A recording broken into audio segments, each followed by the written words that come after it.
Assalamualaikum warahmatullahi wabarakatuh. Apa kabar sobat dokter semuanya? Semoga kita semua dalam keadaan sehat jasmani dan rohani, tidak kekurangan satu apapun, amin ya robbal alamin. Oke, seperti biasa sebelum dilanjutkan ceritanya, bantu dulu tekan tombol like dan berkomentar. Jangan lupa ya. Oke, gas. Bab 2929 sampai bab 2932. Setelah itu, semua orang mulai membicarakan tentang pertemuan pertukaran medis besok. Ye Chong tidak peduli tentang ini dan hanya makan dan pergi sendirian. Pada saat ini, seorang dokter parubaya datang, tersenyum dan mengangkat gelas anggurnya. "Tuan Ye, saya adalah kolega Dekan Liu, nama saya Wang Dahui. Saya mendengar apa yang dikatakan Dekan Liu tentang Anda sebelumnya, dan saya sangat mengagumi Anda." Dokter lain juga berkata, "Ya, kami di Tiongkok sangat beruntung memiliki orang seperti Anda, Tuan Ye, saat ini." Liu Peiyuan berkata sambil tersenyum, "Ya, keterampilan medis seperti Tuan Ye harus dibawa ke depan. Saya ingin tahu apakah Tuan Ye akan pelit, bagaimana kalau mengajarkannya kepada kita nanti?" "Iya, jika Tuan Ye mengajar, mengapa kita harus datang ke pertemuan pertukaran medis Jepang ini?" Liu Dayu dikatakan. Tentu saja, mereka bercanda, tetapi itu juga menunjukkan dari aspek lain bahwa mereka menganggap keterampilan medis Ye Chong sangat bagus. Saat ini, Ye Chong telah menjadi fokus perhatian semua orang. Hal ini membuat Fang Tangking sangat tidak puas. Awalnya, setiap kami makan malam bersama, hanya Fang Tangking yang menjadi fokusnya. Karena keterampilan medisnya di usia muda, ia sering dipuji oleh orang lain. Kali ini, Ye Chong benar-benar mencuri perhatian, dan itu terjadi di depan Liu Lili. Terlebih lagi, setelah Liu Lili berhubungan dengan Ye Chong, dia menyadari bahwa Ye Chong sangat berpengetahuan.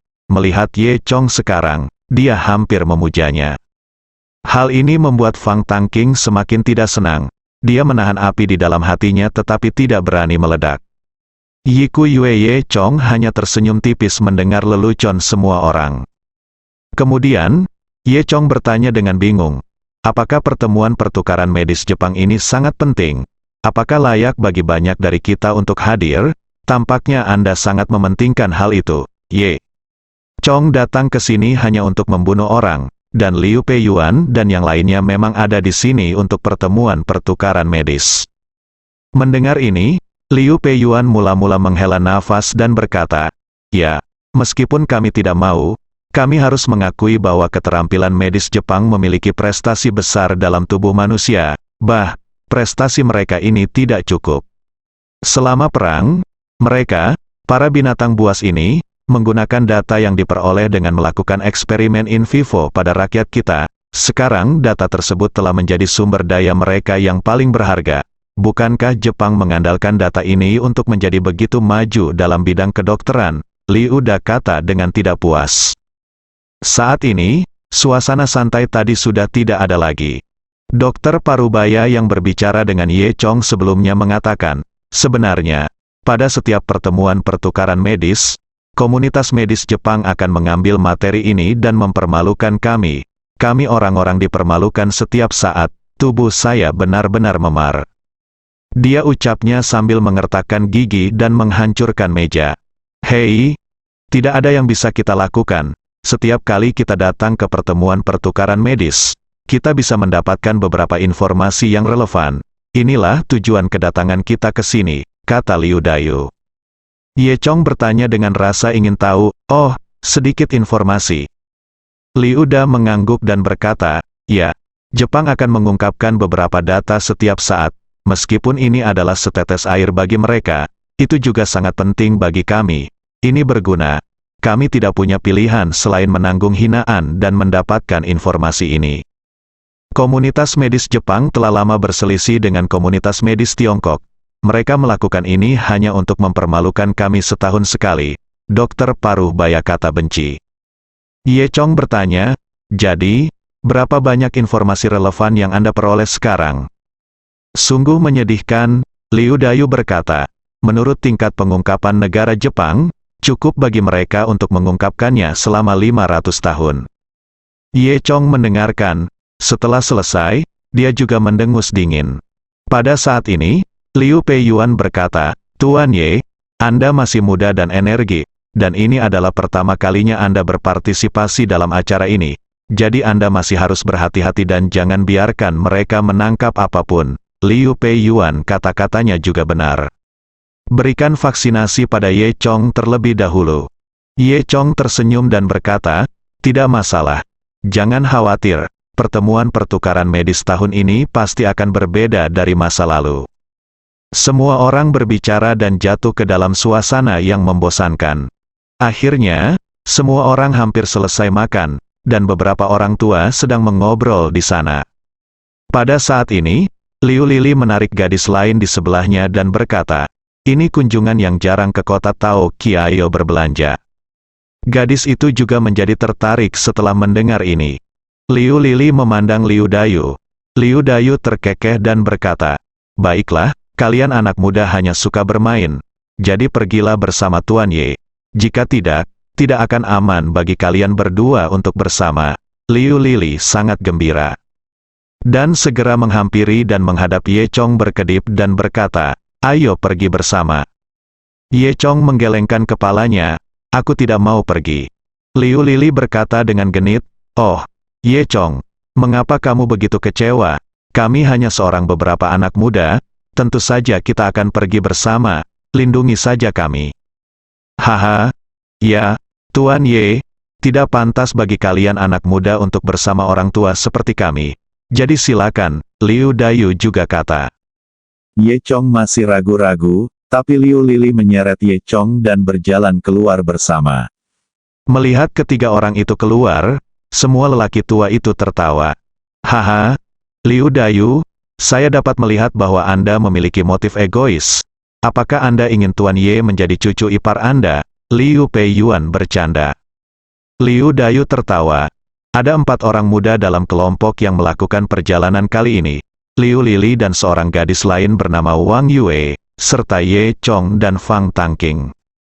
Liu Lili baru saja menyeret Ye dan bergegas keluar, meninggalkan Fang Tangking ke samping. Wajah Fang Tangking berubah menjadi hijau karena marah, tetapi tidak ada yang memanggilnya, dan dia terlalu malu untuk mengikutinya. Sampai Liu Dayu menemukan Fang Tangking dan berkata sambil tersenyum, "Xiao Fang, apakah kamu tidak ikut dengan kami? Ayo bermain bersama." Fang Tangking merasa sedikit malu di dalam hatinya. Setelah beberapa detik hening, masih berdiri. Dia berpikir dalam hati, kenapa dia tidak pergi? Mungkinkah memberi Ye Chong dan Liu Lili lebih banyak peluang? Jadi Fang Tangking mengatakan sesuatu kepada semua orang dan keluar. Ketika Liu Lili melihat Fang Tangking datang, dia jelas sedikit tidak senang. Tetapi tidak ada yang bisa dia lakukan untuk mengatasinya. Setelah itu, keempat orang itu keluar dari restoran. Saat ini, langit telah sepenuhnya berubah menjadi malam. Namun, di kota yang ramai, tidak ada kegelapan sama sekali. Lampu di sekitar mereka menerangi sepanjang malam. Ada pejalan kaki yang datang dan pergi kemana-mana, dan ada beberapa pria kuat yang mabuk, saling mempersenjatai diri, berbicara dan bernyanyi. Ada juga pasangan muda yang manis-manis, ngobrol dan tertawa bersama. Ada juga sekelompok gadis yang mengenakan kimono berjalan mondar-mandir di jalanan. Para pedagang di kedua sisi jalan meneriakkan hal-hal baru dari kios mereka. Sekilas semuanya tampak sejahtera. Liu Lili dan Wang Yue berjalan di depan, sementara Ye Chong dan Fang Tangking mengikuti di belakang. Fang Tangking memiliki ekspresi cemburu di wajahnya dan ekspresi dingin, dan berkata, "Nak, jangan berpikir bahwa kamu hebat karena kamu memiliki keterampilan medis. Liu Lili tidak layak untukmu. Saya menyarankan kamu untuk tidak berpikir terlalu banyak tentang itu." Dan Ye Chong bahkan tidak repot-repot menjawab. Kata-kata Fang Tangking, sekelompok orang sedang berjalan di jalan komersial yang sibuk. Liu Lili dan Wang Yue sama-sama bersemangat. Mereka melihat pemandangan eksotis di sekitar mereka sambil berbicara. Tidak lama kemudian, semua orang masuk ke jalan pejalan kaki. Jalan ini terlihat sangat ramai, dengan banyak toko di sekitarnya dan banyak penjual makanan berjejer di kedua sisinya. Aroma berbagai makanan lezat tercium dari jalanan. Meski kenyang, makanannya tetap tercium enak dan harum. Segera, semua orang sampai di tempat mereka bermain ring. Saya bertanya kepada bosnya, dan dia mendapat 20 cincin seharga 10 yuan, jadi Anda dapat membuat apapun yang Anda inginkan. Pada area jebakan terdapat beberapa hiasan kecil yang diletakkan di depan, yang terdekat tepat di kaki Anda. Lebih mudah dipasang, namun nilainya hanya 1 atau 2 yuan. Semakin jauh tempatnya, semakin berharga barang tersebut. Bahkan di baris terakhir terdapat boneka yang bernilai ribuan. Meski Anda tidak bisa memastikan apakah itu asli atau tidak, sepertinya itu sangat berharga pada pandangan pertama. Jika Anda bisa menangkapnya, harganya akan sepadan. Tentu saja, ini bukanlah sesuatu yang bisa dilakukan oleh orang biasa. Bos itu berteriak di sana, menarik perhatian Liu Lili dan Wang Yue. Liu Lili menjadi tertarik dan bersikeras untuk memainkan beberapa permainan. Dengar, aku suka ornamen beruang putih giok porselen itu. Mari kita lihat apakah kamu bisa mendapatkannya, kata Liu Lili. Yang dia minati adalah produk di baris terakhir. Jaraknya sangat jauh, saya kira tidak mudah bagi kita untuk menangkapnya, kata Fang Tangking. Tapi Liu Lili tidak mendengarnya sama sekali. Dia dan Wang Yue masing-masing meminta 20 jerat dan mulai memasangnya. Mereka berdua sibuk beberapa saat, dan melihat lingkaran beterbangan di udara, namun tidak ada satupun yang menangkapnya, Yikuyu. Keduanya saling selingkuh sambil tertawa dan saling mengejek. Lagi pula, tidak ada yang menganggap serius permainan semacam ini. Hasilnya, pada akhirnya, Liu Lili hanya memiliki lingkaran terakhir yang tersisa di tangannya. Dia berkata dengan sedikit kecewa, "Oh, sepertinya kita tidak punya peluang kali ini, pada saat ini." Fang Tangking, yang berada di sebelahnya, datang dan berkata, "Tidak apa-apa, Lili, kamu juga tahu bahwa jenis ini permainannya adalah bergabunglah dalam kesenangan dan ingin benar-benar mengenai sesuatu. Seberapa kecil kemungkinannya, itu normal jika Anda tidak memukulnya, jangan khawatir, Liu." Lili sama sekali tidak peduli dengan kenyamanan Fang Tangking. Liu Lili sepertinya sudah menyerah, dan memutar lingkaran terakhir di tanah dengan sembarangan. Akibatnya, yang tidak dia duga adalah lingkaran itu berguling jauh di tanah, lalu berguling langsung ke batu giok porselen yang diinginkannya, lalu berputar mengelilingi batu giok porselen itu. Segera setelah itu, lingkaran itu miring, dan beruang putih giok porselen itu tertangkap dengan kuat. Liu Lili tidak percaya dia telah dibodohi, matanya melebar dan dia berkata, "Lihat, lihat, apakah aku terjebak?" Liu Lili sangat gembira sehingga dia melompat dengan kakinya, bertepuk tangan dan berkata kepada Wang Yue, "Aku sangat hebat." Wang Yue selanjutnya kepadanya juga berkata dengan penuh semangat, "Ya, Anda luar biasa, bos, cepat berikan kami barangnya." Kali ini, bos melambaikan tangannya dan berkata dalam bahasa Mandarin yang sangat fasih, "Tidak, Nona, berguling tidak masuk hitungan. Jika kamu ingin mengatur, hanya pengaturan saja yang bisa." "Apa, tidak bisa diluncurkan? Hanya bisa mengatur?" Liu Lili mengangkat alisnya. "Benar, kamu tidak bisa menggelinding, kamu hanya bisa mengatur, menggulung tidak dihitung," kata bos. "Kenapa, kenapa tidak? Bukankah mereka semua terjebak? Kamu tidak peduli bagaimana aku curang," kata Liu Lili. Bos hanya menggelengkan kepalanya, "Tidak masuk hitungan jika kamu keluar, tapi tidak masuk hitungan di sini, itu hanya bisa ditipu." "Bos, apakah kamu tidak curang?" kata Liu Lili. Dia benar, bos hanya melihat beberapa dari mereka sebagai orang luar dan ingin menindas mereka. Liu Lili menghentakkan kakinya dengan marah, tapi dia tidak punya pilihan selain melakukan apapun. "Ini sangat keji," kata Wang Yue. "Bos tampak seperti tidak ada yang dapat Anda lakukan terhadap saya," dan berkata, "Ini adalah aturan di sini. Jika Anda tidak setuju, Anda dapat terus menggunakannya. Selama Anda berhasil, Anda dapat menerimanya pergi." Kedua wanita itu marah. "Tidak," Fang Tangking berkata dari samping. "Tidak apa-apa, kita berada di negara asing. Ini adalah wilayah orang lain. Saya mendengar bahwa ini adalah ular lokal. Jangan menimbulkan masalah. Bagaimana menurut Anda?" jika menurut Anda sangat kuat, kamu bisa terus menjebak, aku berjanji, kamu bisa mengambil apapun yang terperangkap di dalamnya. Bos terus mengejek.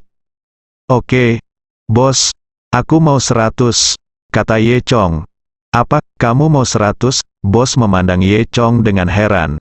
Itu 50 yuan. Untuk kios seperti ini bisnis besar. Apakah itu tidak mungkin? Tanya Ye Chong. Bos dengan cepat berkata, tidak, tentu saja. Pada saat ini, Liu Lili dengan cepat menghentikan Ye Chong dan berkata, Ye Chong, jangan bodoh, bos ini orang jahat, dia hanya memprovokasi kita sengaja. Apa masalahnya bagi kita? Ayo main saja dan jangan biarkan dia mendapatkan uang, bukan? Karena Liu Lili kekurangan uang, hanya saja dia tidak ingin menderita kerugian.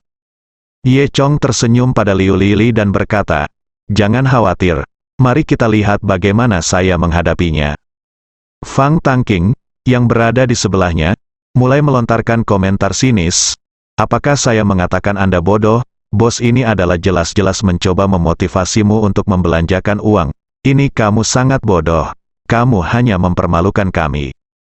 Hah, itu lebih baik daripada kamu. Wang Yue berkata dengan marah.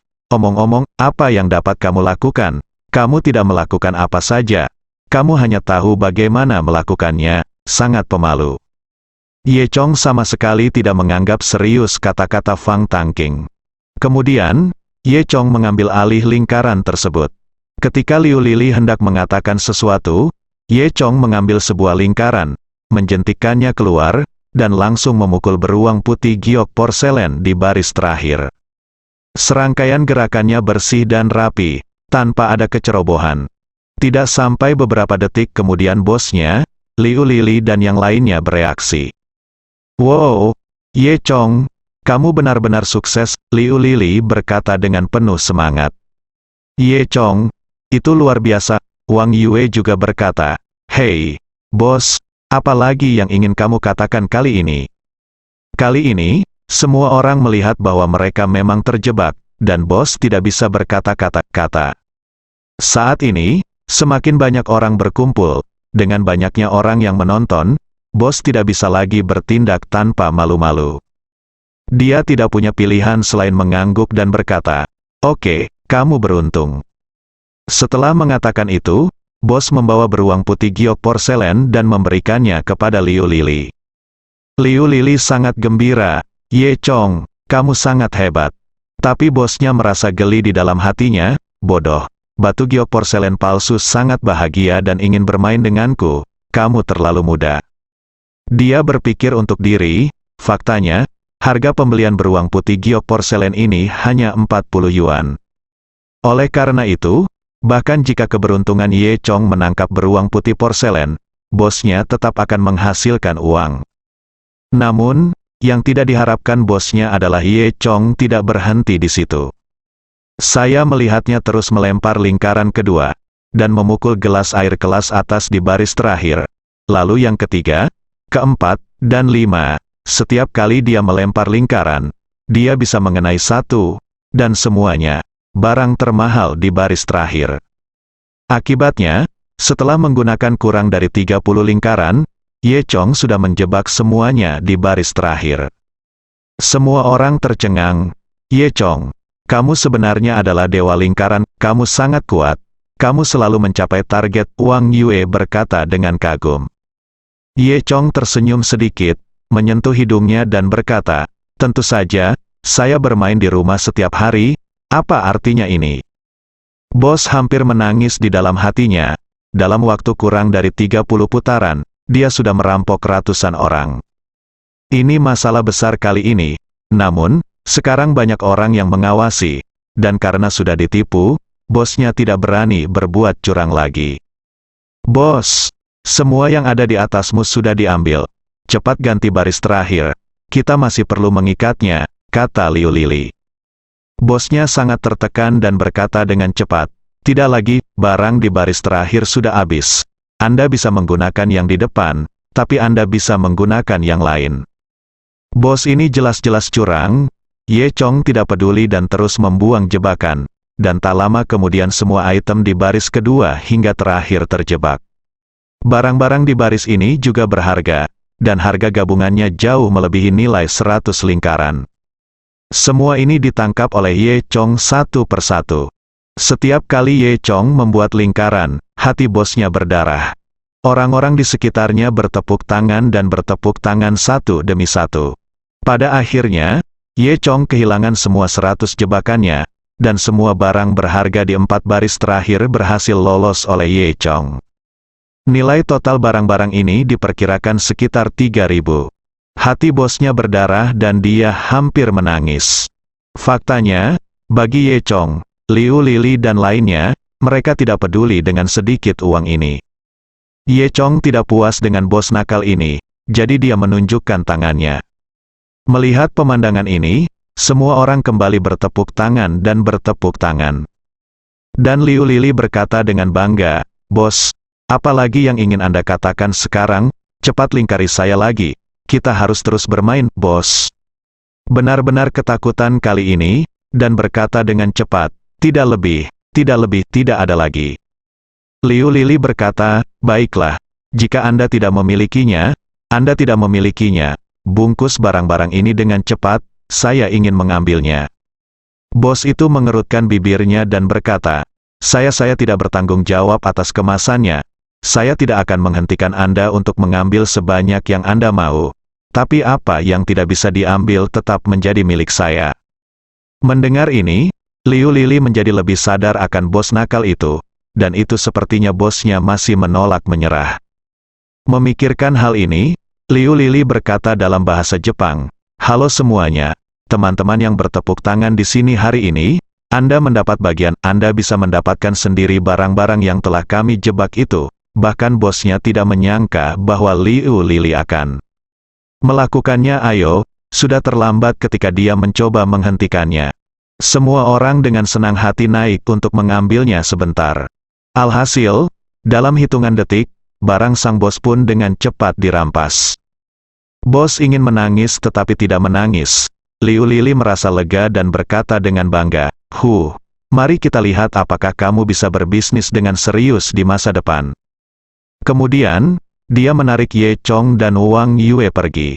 Pada saat ini, orang-orang yang mendapat manfaat datang untuk mengucapkan terima kasih kepada Liu Lili.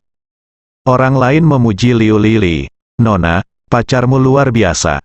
Setelah mendengar ini, Liu Lili menundukkan kepalanya dengan malu-malu, tetapi dia terlihat sangat bahagia. Ye Chong, sebaliknya, menyentuh hidungnya dan tidak mencoba mengungkap batu itu. Fang Tangking, yang mengikuti di belakang, sangat marah hingga mulutnya bengkok. Di luar dugaan, Ye Chong masih memiliki skill tersebut dibandingkan dengan performanya barusan jauh tertinggal dari Ye Chong. Apakah Ye Chong keluar dari pusat perhatian hari ini? Itu tidak akan berhasil. Fang Tangking berpikir bahwa dia harus pamer. Kerumunan tidak berjalan lama sebelum mereka menemukan bilik senapan angin dan balon. Mata Fang Tangking berbinar saat melihat senapan angin. Desain adalah kelebihan Fang Tangking. Dia pernah mengikuti pelatihan pramuka di sekolah sebelumnya dan keahlian menembaknya sangat bagus. Liu Lili tidak tertarik menembak, namun, ia menyukai hadiah pertama, sebuah cangkir kristal dengan bentuk yang unik. Gelas kristal itu cukup bagus. Liu Lili dan Wang Yue berkata, "Sayangnya, yang itu adalah hadiah pertama, mungkin sulit untuk berhasil." Fang Tangking sangat gembira saat mendengar ini. Dia tidak menyangka kesempatan untuk datang sendiri. Dia segera memanfaatkan kesempatan ini dan berkata dengan bangga, "Itu belum tentu benar, itu hanya menembak, itu kekuatanku. Lili, serahkan padaku. Aku akan membantumu memenangkan piala kristal." Fang Tangking akan segera ambil kesempatan. Liu Lili ingin menolak. Akibatnya, Wang Yue berkata, "Hanya kamu, bisakah kamu melakukannya?" Fang Tangking sangat bangga, "Jangan khawatir, tentu saja keterampilan saya bagus." Dengan itu, dia memimpin dan berjalan. Wang Yue juga menyeret Liu Lili. Ye Chong juga berjalan mendekat. Ketika Fang Tangking melihat Ye Chong datang, dia memutar matanya dan berkata sambil tersenyum, "Ye Chong, bagaimana kalau kita bersaing satu sama lain? Kamu ingin bersaing denganku? Ye Chong balik bertanya. Tampaknya Fang Tangking tidak punya niat baik lagi. Dia ingin menggunakan ini untuk mempermalukan Ye Chong. Faktanya, jika Fang Tangking menembak dengan jujur dan memenangkan hadiah pertama dan memberikannya kepada Liu Lili, dia mungkin bisa menyenangkan Liu Lili. Namun, pria malang ini memutuskan untuk bunuh diri dan bersaing dengan Ye Chong. Ye Chong terlalu malas untuk memperhatikan Fang Tangking dan menggelengkan kepalanya, menunjukkan bahwa dia tidak tertarik. Ye Chong awalnya terlalu malas untuk bermain game menembak dengan Fang Tangking. Namun, Wang Yue sepertinya hanya menonton kesenangan itu dan tidak mempermasalahkan masalahnya. Dia meraih lengan Ye Chong dan berkata, "Oh, Ye Chong, bandingkan dengan dia, jangan kecewa, kamu sama sekali tidak terlihat seperti pria muda. Kamu sudah dewasa seperti orang tua yang telah hidup ratusan tahun, bertahun-tahun, bersaing saja dengan dia, lihat kemampuannya." Liu Lili juga tersenyum dan bertanya, "Tuan Ye, bisakah Anda menembak?" Ye Chong tersenyum pahit dan menggelengkan kepalanya tanpa daya. Wang Yue, di sisi lain, mau tidak mau menaruh senapan angin ke tangan Ye Chong. Cara bermain senapan angin ini sangat sederhana.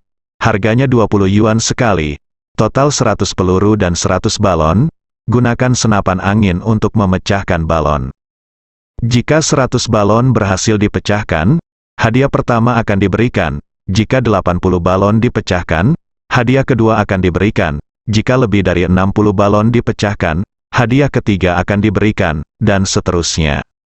Ye Chong memasukkan peluru ke dalam senapan angin dan mengarahkannya ke balon. Faktanya, dalam game menembak ini, Ye Chong bahkan tidak perlu menggunakan kemampuan apapun. Dia sudah lama berada di jalur pertama, dan telah melatih tentara bayaran seperti Mao Mao dan Titan. Ye Chong telah belajar cara menembakkan senjata sejak lama, dan keahlian menembaknya juga sangat kuat. Selain itu, kemampuan pengendalian ototnya telah merambah jauh ke alam bawah sadarnya, sehingga ia dapat mencapai akurasi yang sempurna. Namun, saat Ye Chong hendak menarik pelatuknya, dia tiba-tiba merasakan sesuatu yang aneh. Pada saat ini, kekuatan yang sangat dahsyat tiba-tiba meletus dari gunung berapi di perbatasan timur Jepang. Kekuatan ini mencapai langit. Ye Chong berada di pusat negara Jepang, dan tempat pecahnya kekuatan itu berada di perbatasan negara Jepang. Namun luas daratan Jepang sangat kecil, sehingga jarak garis lurus antara kekuatan ini dan Ye Chong hanya beberapa ratus kilometer. Akibatnya, Ye Chong tertarik dengan kekuatan ini, menjabat tangannya, dan menembakkan peluru pertama dengan keras, tidak mengenai apapun. Ye Chong tidak peduli apakah pelurunya mengenai atau tidak, tapi mengerutkan kening dan melihat ke cakrawala. Kekuatan ini berlangsung selama beberapa detik, lalu menghilang, dan segalanya menjadi tenang kembali. Ye Chong berpikir dalam hati, sepertinya seorang guru telah dilahirkan kembali, dan itu pasti karena kebangkitan energi spiritual. Ketika Ye Chong sadar, Liu Lili dan Wang Yue berdiri di samping Ye Chong. "Ye Chong, ternyata kamu tidak tahu cara bermain airsoft. Jika aku tahu, aku tidak akan membiarkanmu bermain." Wang Yue menjulurkan lidahnya dan berkata, 100 balon, jika ditembakkan, akan menghasilkan pukulan yang bagus. Ye Chong bahkan tidak melakukan ini, jadi dia pasti tidak tahu cara bermain. Baru kemudian Ye Chong menyadari bahwa tembakannya meleset dari sasaran, jadi dia tidak terburu-buru dan hanya berkata sambil tersenyum, "Tidak apa-apa, hanya untuk bersenang-senang." Pada saat ini, Fang Tangking menyombongkan diri di samping dan berkata, "Haha, hanya untuk bersenang-senang, Ye Chong, bukan hanya ini yang kamu punya. Bagaimana kalau kita menambahkan beberapa bonus?" Ye Chong mengangkat alisnya dan melihat ekspresi kemenangan Fang Tangking. Tampaknya ada orang-orang bodoh yang ingin dekat satu sama lain dan ingin ditampar mukanya oleh Ye Chong. Namun, level Fang Tangking sangat rendah sehingga Ye Chong bahkan tidak repot-repot menamparkan wajahnya. Apakah kamu tidak berani?" Fang Tangking menunjukkan ekspresi provokatif. Karena dia mendekatinya dengan sangat antusias, Ye Chong memutuskan untuk lebih berbelas kasihan dan memberikan kesempatan kepada pihak lain untuk ditampar wajahnya. Jadi, Ye Chong bertanya, "Oke, apa yang ingin kamu pertaruhkan?" Fang Tangking tampak seolah rencana berbahayanya telah berhasil, dan berkata, "Haha, ayo kita lakukan, karena kita telah tiba di negara Jepang, kita akan melakukannya seperti yang dilakukan orang Romawi. Jika siapa yang kalah, bagaimana kalau berbaring di tanah dan menggonggong 3 kali seperti anjing?" Ye Chong terdiam, kebiasaan macam apa ini? Apakah Fang Tangking ini terlalu banyak menonton Demam Kiki? Meskipun semua orang tahu bahwa orang Jepang sangat mesum, jarang sekali mereka berbaring di tanah dan belajar menggonggong di depan umum. "Apakah kamu benar-benar ingin bermain seperti ini?" Ye Chong bertanya. Fang Tangking berkata dengan bangga, "Bagaimana? Apakah kamu tidak berani?" Liu Lili berkata, "Fang Tangking, apakah kamu bertindak terlalu jauh?" Fang Tangking tertawa dan berkata, "Haha, Lili, sebenarnya aku hanya bercanda, itu hanya sebuah lelucon. Karena Ye Chong tidak terampil seperti orang lain dan tidak berani bermain-main denganku, lupakan saja dan berpura-pura aku tidak mengatakan apa-apa pada saat ini." Ye Chong berkata, "Tidak, karena kamu ingin bermainlah, aku hanya akan menemanimu." Fang Tangking segera berkata, "Kamu mengatakan ini, jangan menyesalinya." Fang Tangking, seolah-olah dia takut Ye Chong akan menyesalinya, segera memotong rute pelarian Ye Chong. Ye Chong tersenyum dan berkata, "Sebaiknya kamu tidak menyesalinya." Fang Tangking menunjukkan senyum jahat, merasa sangat bangga di dalam hatinya. Tembakan pertama Ye Chong barusan mampu meleset meski dengan kerumunan balon yang begitu padat, yang menunjukkan bahwa keterampilan menembak Ye Chong sangat bagus dan tidak ada bandingannya dengan miliknya. Bukankah sangat mudah untuk mengalahkan Ye Chong sendirian? Memikirkan hal ini, Fang Tangking terkekeh. "Oke, mari kita mulai." Pada saat ini, banyak orang berkumpul. Ketika orang-orang ini mendengar taruhan Fang Tangking, mereka semua bertepuk tangan dengan penuh semangat. Itu memang cukup menyimpang. Di antara kerumunan itu, ada 2 gangster. Mereka memiliki rambut kuning di salah satu ujungnya dan anting-anting di kepala, dan mereka terlihat seperti setan. Yang lainnya memiliki lengan bertato dan tubuh yang sangat kuat. Saat keduanya mendengar tentang taruhan tersebut, mereka segera mengeluarkan kameranya. Kedua gangster cilik ini ingin merekam materi ini untuk tim program Taoki Hot. Taoki City adalah serial film aksi cinta yang sangat terkenal di Jepang. Dalam grup program, ada tim khusus yang bertanggung jawab untuk merekam adegan nyata tersebut. Jika materi yang dikirimkan terpilih, akan ada hadiah sebesar 500 yuan. Kegiatan ini juga mempunyai nama, yaitu Kato Star Project. Kedua gangster itu baru saja akan membuat video bagaimana seekor anjing menggonggong dan kemudian mengirimkannya untuk dipublikasikan. Lagi pula, akan menjadi pertunjukan yang sangat menarik untuk belajar menggonggong seperti anjing di depan banyak orang. Suasana sudah mencapai titik ini. Ketika Liu Lili ingin menghentikan Ye Chong, semuanya sudah terlambat. Ye Chong menyetujui Fang Tangking, dan Fang Tangking tidak sopan dan langsung mengambil senapan anginnya.